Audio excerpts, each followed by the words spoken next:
La única pregunta que tenemos que contestar con respecto a si vamos a creer en Dios o no es muy sencilla. A veces queremos complicar el asunto con temas que, aunque no falten su importancia, no nos llevan al grano en cuanto a si Dios existe o no. Por ejemplo, ¿cómo contradecir la teoría de evolución y la idea de que descendemos de los primates? El saber cómo refutar este falso concepto tiene algo de importancia y doy las gracias a Dios por los individuos que tienen bastante inteligencia para mostrar los defectos de esta teoría. Pero la pregunta acerca de la teoría de evolución no es la pregunta clave con respecto a si vamos a creer en Dios o no. La pregunta clave es más sencilla, más fundamental. Otro ejemplo, ¿cómo comenzó la vida? ¿Cómo se convirtió la no vida en la vida? Es una buena pregunta y un análisis de esta pregunta nos da uno de los argumentos más fuertes que apoya la creencia en Dios. Es que los ateos fracasan rotundamente al tratar de explicar cómo la no vida se convirtió en vida. Es mucho más razonable creer que un ser inteligente diseñó nuestro ADN y nuestros cuerpos complejos y que no estamos aquí por la fuerza viva. Por más importante que sea la pregunta, ¿cómo comenzó la vida? No es la fundamental en cuanto a si vamos a creer en Dios o no.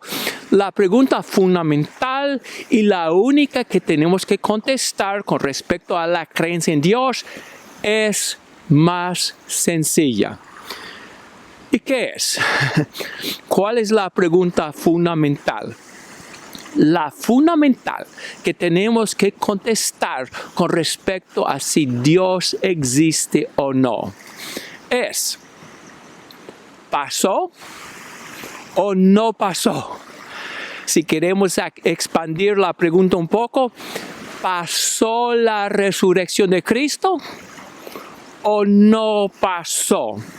Sé que hay otras cuestiones secundarias que tienen su importancia, los milagros de Jesús, de los apóstoles, etc. Pero la pregunta más fundamental queda: ¿resucitó Jesús de entre los muertos? ¿Sí o no? La resurrección de Cristo fue el eje principal en el mensaje de los primeros cristianos.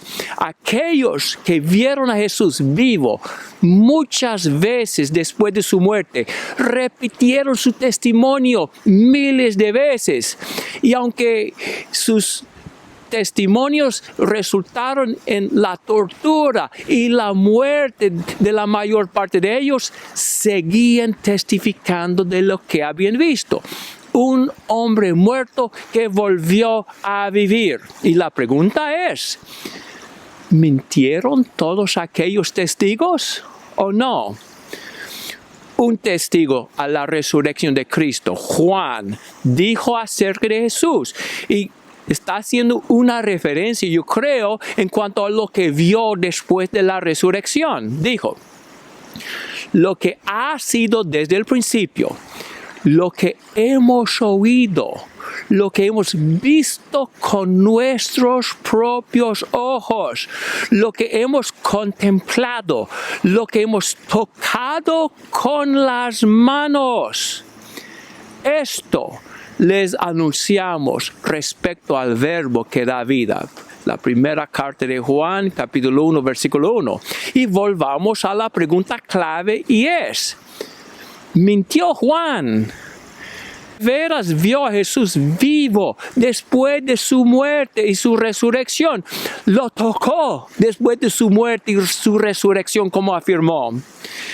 Si Juan y otros testigos dijeron la verdad, Dios existe. Y aunque no entendamos centenares de otras cuestiones, sabemos que Jesús murió que fue resucitado y fue visto por centenares de testigos. Ya no es esencial entender nada más.